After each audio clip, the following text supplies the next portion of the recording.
Est-ce que ce PC, en lui enlevant une barrette de RAM, il va tourner mieux ou il va tourner moins bien qu'avant? Et s'il tourne moins bien, dans quelle mesure il va tourner moins bien, hein? Tu sais qu'avec les pénuries de RAM, ça peut être intéressant de faire tourner des PC avec juste une seule barrette mémoire.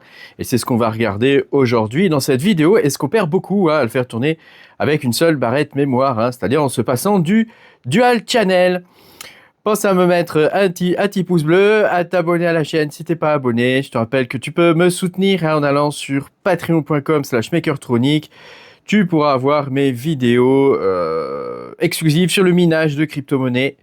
Moi, je suis mineur de crypto depuis 2018-2019. Voilà, je m'évertue à essayer de trouver des coins intéressants à miner, soit qui ont une rentabilité sur le moment, soit ce sont des coins qui ne sont pas listés, hein, c'est ce qu'on appelle le spec mining, hein, ce sont des coins qui n'existent pas encore, que personne connaît, et dans ce cadre-là, ça peut être intéressant de les miner parce que voilà, on va avoir la surprise au niveau du prix de ces coins, donc ça peut parfois être intéressant, voire même être très intéressant, ça dépend des fois, hein. Il y a des fois où on gagne zéro aussi, hein, donc bon, c'est très variable.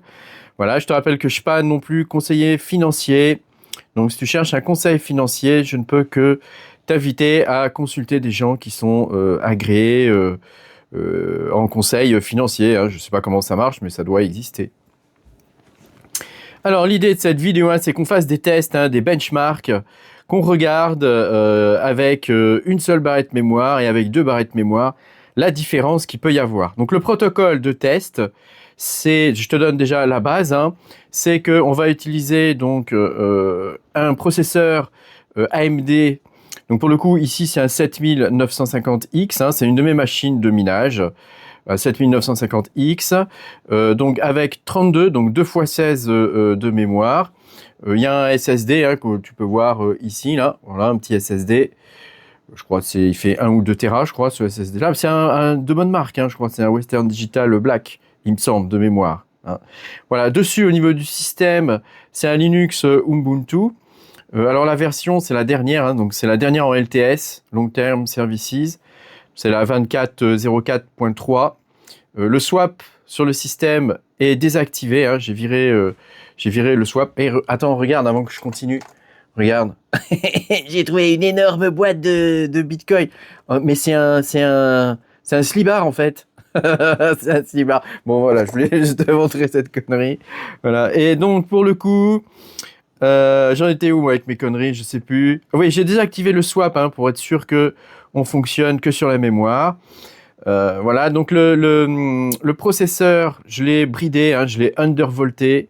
Donc le CPU ratio est à 40. Tu sais que c'est ce que j'utilise moi pour miner, hein. Le CPU ratio est à 40 et le voltage, je l'ai forcé à 0,91 volts. Ce qui fait qu'on a une base stable. Je sais que cette machine-là fonctionne de façon stable avec ces paramètres-là. Et alors, au niveau du réglage de la mémoire, donc là cette mémoire-là, donc c'est de la Corsair, tu l'auras remarqué, c'est de la Corsair Vengeance. Alors, c'est de la 6000, de la CL30 en 6000. Voilà, la marque des puces, c'est de la SK Hynix. Voilà, c'est de la DDR5 6000, c'est-à-dire de la PCS 48000 maintenant. PCS 48000, t'imagines, depuis le temps quand même, hein. Voilà, et dans le BIOS, je l'ai réglé en Expo 2. Donc elle est overclockée en Expo 2 dans le BIOS. Donc l'idée, c'est qu'on va faire les premiers bench. Donc je vais me connecter en SSH et en RDP. Donc RDP, c'est Remote Desktop Protocol, ça permet d'avoir à distance, voilà, l'écran, tu vois, à distance, hein. Et donc on va pouvoir lancer donc 3 utilitaires qu'on va voir ensemble, hein. Donc il y a Sysbench qui va nous permettre de tester la bande passante de la mémoire, parce que tu sais que un des gros problèmes, si on enlève une barrette, c'est que la bande passante va plus être la même, hein.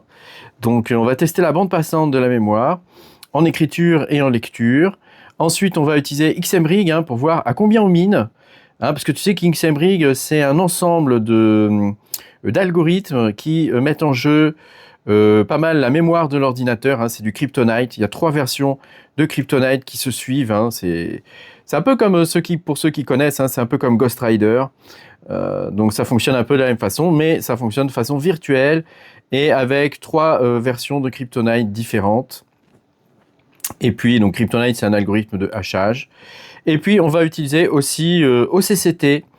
parce que sur Linux, OCCT fonctionne très bien et il y a un outil de bench de la mémoire sur OCCT. Donc on va aller le lancer et on regardera la différence avec une seule barrette et avec 2 barrettes de mémoire pour voir est-ce que ça vaut le coup de vendre la moitié de ces barrettes de mémoire sur ces ordinateurs, hein, pour savoir si par exemple on peut récupérer un peu de tunas quoi. Hein. Donc je vais me connecter, on va passer sur l'ordi, hein, tu vois, hop, je vais te montrer, on va passer sur l'ordi, hein, et on va voir ça ensemble. Regarde, c'est magnifique mémoire Corsair DDR5 Dominator, hein, ouais. Quelle incroyable mémoire, hyper chère d'ailleurs. Hyper cher, puisque je crois que les Dominators désormais, il n'y en a plus du tout, hein. Si on va voir sur Amazon, hein, regarde, ils commencent à vendre certaines barrettes à l'unité. Hein, donc c'est aussi pour ça que je te montre cette vidéo, parce qu'à l'unité, on est sur un prix à peu près normal. Hein. Bon, c'est de la... Elle n'est pas terrible celle-ci, hein, c'est de la 5600 MTS, CL, tu vois, 40, hein, donc c'est quand même pas... c'est pas le haut du panier, hein, tu vois, de la 5200 ici, encore pire celle-ci. Encore pire celle-ci, hein. Mais tu vois, la barrette de 32 Go, elle est à 88. Hein. Bah, c'est vraiment... ça va devenir très compliqué. Ça va devenir plus cher maintenant d'acheter la mémoire que d'acheter tout le reste. Hein. Quelle tristesse quand même, hein, j'ai envie de dire. Hein. Alors, on va aller faire nos tests, hein, et on va aller regarder un petit peu ce que ça peut donner. Donc, tu vois, je suis sur mon système, là. Je suis connecté et on va pouvoir y aller. Donc... L'idée, hein, c'est d'abord qu'on fasse un sysbench. Donc évidemment, j'ai installé sysbench. Je vais te montrer quand même ce qu'on a au niveau de la mémoire, hein, sur la machine. Donc sudo, donc on va faire dmi decode, voilà, et on va faire type memory, hein, pour voir la mémoire. Si j'arrive à l'écrire, memory, voilà. Ah, il me demande d'être... Ah, attends, je crois que j'ai raté. Je vais juste déplacer mon micro parce qu'il me gêne au niveau du bras. Voilà, regarde, donc ce qui nous donne ici, hein, pour être sûr, hein, sur quoi on fait les tests. Hein. Donc, on a une mémoire qui est en speed. Alors, attends, il est où le bignou? Parce qu'il faut le trouver. Voilà, la mémoire de base, elle est en 4800. Hein. Donc, c'est ce que je te disais tout à l'heure. Hein. C'est de la PCS 48000. Hein. Et ensuite, quand on descend, elle est configurée, donc elle est overclockée, en fait, dans le BIOS, hein, à 6000 MTS. Hein. Donc, là-dessus... on est bon, donc ça c'est pour la première barrette. Et pour la deuxième barrette, c'est la même chose. Hein. On est en speed. Alors attends, où c'est? Ici. Voilà, en speed, on est à 4800. Et en mémoire, on est configuré à 6000 MTS. Donc là-dessus, on est bon. Donc maintenant, on va utiliser un utilitaire qui s'appelle sysbench, qui va nous permettre de vérifier les transferts en lecture et en écriture sur la mémoire. Donc tu vois, je vais lancer sysbench comme ça. Donc ça, c'est en écriture. Alors, il ne faut pas avoir peur, hein, de tous les chiffres qui te balancent. Hein. Donc là, c'est la façon dont il est configuré. Ensuite, il initialise les trades. Donc, tu peux le lancer avec plusieurs trades si tu veux. Hein. Voilà. Et ici, on peut voir la mémoire. Donc, comment elle est transférée en méga MIB. J'aime pas cette notation. Moi, je préfère en MO seconde. Donc, tu vois, ça nous donne 30. Hein. Donc là, je vais le noter, moi, à côté. Hein, on est sur 30 000. À peu près, hein, je simplifie. Donc ça, c'est la bande passante, hein, la bande passante par seconde en écriture. Hein.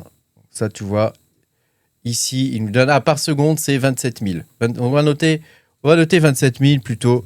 Voilà, 27 000. Donc ça, c'est la bande passante en écriture avec 2 barrettes. Hein, maintenant, on va faire la même chose, mais en lecture. Donc, tu vois, hop, je vais écrire. Donc, tu vois, la lecture, c'est ici, hein, opération read, hop. Donc là, on va voir en lecture, ça devrait être un petit peu plus rapide en lecture, hein, normalement. Hein. Donc comme tu peux le voir, ici, on est à 48 000 secondes en lecture. Donc je vais noter 48 000, voilà, 48 000 secondes en lecture. Donc là-dessus, on a fait le bench. Hein. Tu vois, c'est rapide, hein, de bencher la mémoire. Hein. On a fait le bench. Maintenant, on va aller essayer de faire un petit peu de XMRig. Hein. Donc je vais aller... Donc j'ai la dernière version de XMRig ici. Donc je vais le lancer. Alors, il faut le lancer avec un sudo, hein, devant, hein, parce que sinon, il a du mal avec les modules mémoire. Donc, sudo XMRig. Donc, l'avantage de XMRig, c'est que c'est un système de minage, hein, qui va utiliser beaucoup la mémoire. Et donc, la bande passante mémoire de l'ordinateur, puisqu'il stocke énormément de variables en mémoire. Voilà, donc ça bouffe pas énormément de RAM, mais ça utilise beaucoup la bande passante de la mémoire comme algorithme, ce qui fait que voilà, ça peut être intéressant de l'utiliser pour bencher la mémoire. Hein. Donc là, tu vois, il a tous les presets. Donc si je fais hash, on peut voir le hash rate en cours. Hein, donc là, en hash rate, on a 19 264. Donc je vais le noter. Donc 19K, 19,2K. On a donc kilo hash seconde.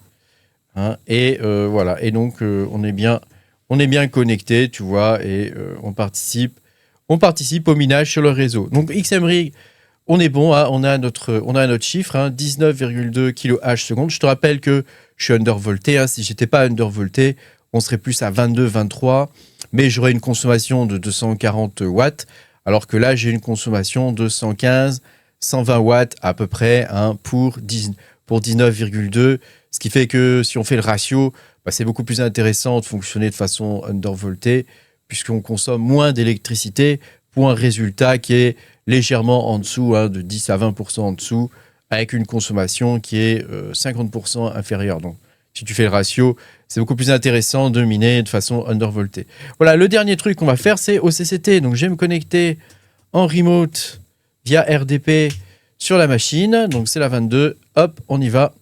On se connecte et on va lancer OCCT. Donc, je vais ouvrir une fenêtre de terminal. Toc, terminal. Hop, donc je suis connecté sur la machine. Hein. Donc là, je vais aller dans Download. Il me semble que c'est le répertoire. Je l'ai mis dans Download, il me semble. Voilà. Et donc ici, tu vois, j'ai mon exécutable OCCT. Donc je vais le lancer. Toc. Et on va pouvoir faire les benches au niveau de la mémoire avec OCCT. Je te rappelle que OCCT, ça existe sur Linux et sur Windows. Hein, c'est la même chose. Donc tu vois, ici, nous, les tests de stabilité, ça ne nous intéresse pas. On va aller dans Benchmark ici. Et dans Benchmark, tu as une section Memory. Donc on va faire Run All ici. Et on va cliquer sur Start. Et donc là, il va nous lancer. Donc après avoir patienté les 10 secondes réglementaires pour utiliser la version gratos. Oui, c'est trop cher pour moi, 4 €. Juste pour ça. Pardon. Voilà, donc là, on va le lancer. On va le laisser tourner. Et il devrait nous bencher le truc. Donc on aura un score hein, qui est interne à lui-même. Hein. On ne peut pas comparer les scores qu'on a sur Sysbench et ici, hein, puisqu'ils ont des façons de tester qui sont différentes.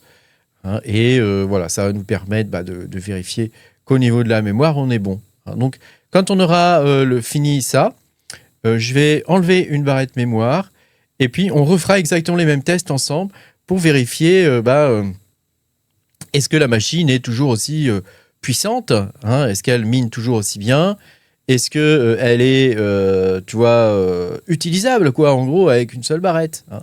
Donc là, on a nos tests. Hein, donc on a 1200 en read. Donc je vais marquer 1200. Je marque à côté, hein, j'ai un petit bignou. Je marque et en write, on est à 1400. 1400 et quelques, 1453. Voilà, et après, il y a le combined, donc c'est-à-dire qu'il écrit et il lit en simultané, et donc là, on est à 1421. Hein, 1421 en combined. Voilà, donc là, on a fini de faire nos premiers tests. Donc, je vais enlever la barrette mémoire, et puis on va y aller. Donc, je vais faire un shutdown. Sudo shutdown now -h hein, pour alt. Bon voilà, ça y est, j'ai enlevé la barrette mémoire hein, puisqu'elle est ici, tu vois. La voici. Quelle magnifique barrette mémoire. Quand tu penses que ça, maintenant, ça vaut 150 balles, voire 200. Non, ça vaut plus que ça, 250 balles maintenant, ce truc. Donc, je vais me reconnecter sur la machine. On va re-regarder au niveau de la mémoire hein, qu'on est bien configuré. Donc, on va faire un sudo dmi decode voilà, -type memory. Voilà, on va vérifier qu'on est bien configuré. Hein. Donc là, tu vois, j'ai plus qu'une seule barrette. Donc en vitesse, tu vois, on est ici à 4800 et on est bien configuré, tu vois, au niveau du BIOS à 6000. Hein. Donc on est bon, on peut y aller pour les tests maintenant avec une seule barrette. Donc je vais lancer le Sysbench ici. Donc ça, c'est le Sysbench en écriture. Hein, on est en write ici, tu vois. Voilà, et donc en écriture, on est à 17,7. Donc précédemment, on était à 27 000. Hein, et là, on est à 17,7. Hein, donc, on a beaucoup perdu. Hein, on a perdu quasiment, pas la moitié, mais presque. Hein. Donc, on va refaire le même test en écriture.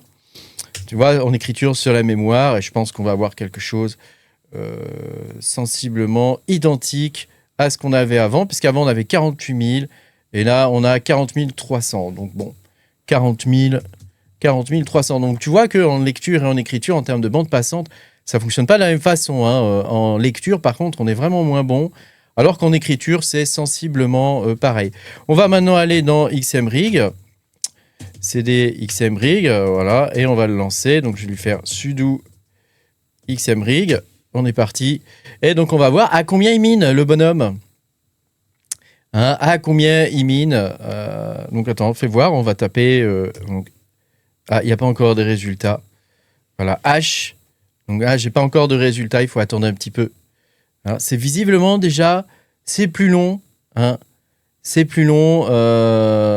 C'est plus long. Ah, on est à 18,3. Donc, on perd pas tant que ça. Hein, on perd que 1 kilo H. Alors là, j'avoue, je suis assez étonné. Hein, 18,3 kilo H au lieu de 19,2. Donc, on perd 0,9. On perd très très peu en vrai. Hein. Ou en termes de minage, hein. Ouais, ça se maintient à 18,3. Après, c'est pas dit qu'on n'ait pas d'autres algorithmes ou d'autres trucs comme ça qui seraient, tu vois, un petit peu différents. Mais voilà, en termes de minage, on perd très peu. Hein. Donc, si je résume pour l'instant, ce qu'on a pu voir, c'est que en termes de bande passante, en lecture, on passe de 27 000 à 18 000. Je vais arrondir. 27 000 à 18 000. Donc là, on perd pas mal en termes de lecture. Ensuite, en termes d'écriture, au niveau de la mémoire, on passe de 48 000 à 40 000. Donc là, on perd quelque chose de l'ordre de 20-30%. 20%, on va dire. On va arrondir. Hein. Voilà. Et en termes de minage, hein, en utilisant XMRig, hein, donc avec les différents algorithmes qui sont liés à XMRig, voilà, on perd pas trop. En vrai, on perd pas trop. Donc, c'est assez intéressant. Alors, on va regarder maintenant si je me connecte en remote. On va relancer OCCT pour regarder un peu ce qu'il va nous dire. Hein. Donc, je vais lancer la fenêtre de terminal. Voilà. On va aller dans Download. Hop, et on va lancer. Hop. Attends, je vais y arriver, parce qu'il y a une espèce d'effet retard qui est assez pénible, j'avoue. Voilà. Voilà, il faut. Hop. Toc, voilà. Normalement, on devrait être bon. Attends, qu'est-ce qu'il me dit? Je vais enlever le sudo. Non, je vais enlever le sudo. Ah, les gars, hein. Quand ça veut pas, ça veut pas, hein. Il n'y a rien à faire, hein. Pour l'instant, j'avoue, les résultats sont assez étonnants. Hein. Donc, alors, on va aller dans Benchmark. Ici, mémoire. Et comme tout à l'heure, on va faire Run All. Voilà, on va attendre les 10 secondes réglementaires. Hein. Alors, quand je l'ai enlevée, elle était assez chaude. Hein. Donc, peut-être qu'on l'a un peu trop poussée aussi. Hein, je ne sais pas. Mais en tout cas, on va voir ce que ça donne ce coup-ci. Allez, vas-y, start. Démarre, l'ami, démarre. Hein. Voilà. Alors là, il nous affiche tout. Nous, on veut pas tout. Hein. On veut juste la mémoire. Toc, toc, toc. Enlève-nous tout ça. Voilà. Donc, on veut juste la mémoire. Nous, les résultats au niveau de la mémoire. En tout cas, pour l'instant, j'avoue, je suis assez étonné. Des résultats. Donc, ça veut dire que on pourrait vendre la moitié de nos barrettes et fonctionner avec une seule barrette. Ça pourrait être quelque chose qui est jouable. À voir hein, si cet été, le prix remonte au niveau des barrettes mémoire et qu'on était à des prix intéressants. Ça peut-être nous rembourser nos PC, nos PC de minage, hein, ou tout simplement, ça peut être pas mal. Donc, alors, les résultats, voyons voir. Donc, on avait précédemment ici, en read, on avait 1000, j'avais noté quoi 1200. On est à 941, donc on a quand même perdu un petit peu, là. Et en write, alors là, en write, par contre, là, c'est la misère. Hein. On était à 1453, on n'est plus qu'à 600. Hein. Donc là, j'arrondis. Hein. Donc là, ça pique sévère. Hein. Plus de la moitié de perf en moins. Et en combiné, on était à 1420 et là, on est à 733. Donc là, on a vraiment la moitié des performances en moins en combiné. Hein. Et tu sais que la mémoire, elle fonctionne principalement en combiné. Hein. Elle ne fonctionne pas juste en lecture ou juste en écriture. Hein. Donc là, on a la moitié des perfs en moins. Alors, est-ce que c'est intéressant de monter un PC avec une seule barrette de mémoire et pas deux? Alors la réponse de mon côté, je pense que oui, c'est intéressant. Hein. En termes de minage, déjà, ça ne change pas énormément, en vrai. Hein. Et en termes d'utilisation du PC, 16 Go, en vrai, une barrette de 16 Go, c'est suffisant pour faire tourner un PC correctement, on va dire. Alors, tu ne seras pas au max des performances. C'est vrai que des fois, quand tu es sur un spec coin ou quand tu as besoin d'avoir un PC qui tourne vraiment bien, pile poil, machin, parce que tu as une application qui est lourde. Donc moi, le minage, c'est quelque chose qui est assez lourd aussi. Hein. Tu as une application qui est lourde, qui demande, tu vois, pas mal d'utiliser pas mal la mémoire de l'ordinateur. Bon, c'est là, pour le coup, ça sera peut-être un petit peu plus difficile d'avoir qu'une seule barrette et de tourner qu'avec 16 Go aussi. Hein. Mais pour du gaming, par exemple, pourquoi pas, ça peut se faire, je pense. Hein. Sachant que tu peux acheter la seconde barrette un petit peu plus tard. Attention néanmoins, hein, tu sais que les barrettes, elles sont livrées par lot et il y a un numéro de série qui va avec. Hein. Donc d'avoir des barrettes qui sont dépareillées, même si c'est la même marque, ça peut être embêtant. Hein. Ça peut provoquer des instabilités. Donc si tu fais le choix de tourner qu'avec qu'une seule barrette, arrivera peut-être un moment donné où tu devras en racheter deux. Tu comprends? Et pas racheter juste une barrette que tu remets comme ça. Parce que tu risques d'avoir des mémoires dépareillées. Hein. Donc là, actuellement, si je résume, hein, un ordinateur tourne très bien en single slot, hein, juste avec une barrette. Hein. Ça fonctionne bien. Au niveau du minage, l'impact n'est pas si important que ça, finalement, hein, puisque voilà, tu l'as vu, hein, on passe de 19 à 18, quoi, en gros. Hein, on perd 1 kWh hein, sur XMRig, hein, donc c'est pas la mer à boire. Ça consomme un petit peu moins aussi, hein, parce que d'avoir deux barrettes, ça consomme plus au niveau de l'électricité. Et la machine reste totalement utilisable. Il n'y a pas de souci hein, là-dessus. Hein. Merci d'avoir regardé cette vidéo. Voilà. Après, si tu as des applications lourdes et des choses comme ça, bon, c'est plus embêtant. C'est vrai que si tu fais tourner certains nodes, tu vois, ou certains logiciels qui vont demander que tu utilises pas mal la mémoire, ça va être plus compliqué parce que tu vois que là, on est sur la moitié des perfs hein, quand même. Hein. Donc bon. Mais voilà, en règle générale, j'ai envie de dire que si tu es short au niveau du budget, c'est jouable. Et si tu es mineur et que tu veux vendre une partie de tes barrettes mémoire, c'est jouable aussi. Après, voilà, il ne faudra pas s'étonner s'il y a des trucs que tu ne peux pas faire fonctionner parce qu'il va te manquer de la mémoire. Hein. 16 Go de mémoire, c'est pas beaucoup. C'est pas beaucoup et ça peut être handicapant pour la suite. Mais voilà, si tu as besoin de cache et de trucs comme ça, ça peut tourner avec une seule barrette, quoi. Merci d'avoir regardé cette vidéo. Pense à me mettre un petit pouce bleu, à t'abonner à la chaîne et je te dis à bientôt pour de nouvelles aventures. Salut, salut!